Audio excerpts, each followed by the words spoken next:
Now, let me get on to the fourth thing about work, and that is to speak briefly about work under the Adamic curse.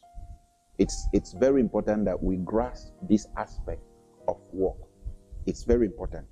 Now, if you go to the Bible, in the book of Genesis chapter 3, verse 19, where God put a curse on the ground because of Adam, God said to him, "By the sweat of your brow, you will eat your food until you return to the ground, since from it you were taken.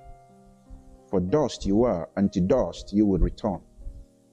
Now my attention is on that first part of that sentence. Pay attention to that. By the sweat of your brow, you will eat your food.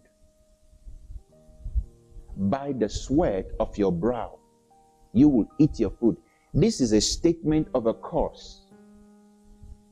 This is not a good thing. What is going on here is that God is placing a curse on the man. So that you will have your bread by the sweat of your brow is not a good thing. It's a curse. But today you hear people make sentences like no sweat, no sweet. They are actually placing a curse on themselves. You see, it makes good rhyme when you say no sweat, no sweet. It sounds good. It sounds lofty. It sounds profound. Can I tell you something? It's a curse. It's a curse. That wasn't the way things were in the beginning. Adam didn't have to sweat with his wife to have food. And they didn't even need to work to have food. That happened because they disobeyed God. They did the wrong things. They did what they were not supposed to do. And God placed a curse on them and said, you have to sweat before you eat.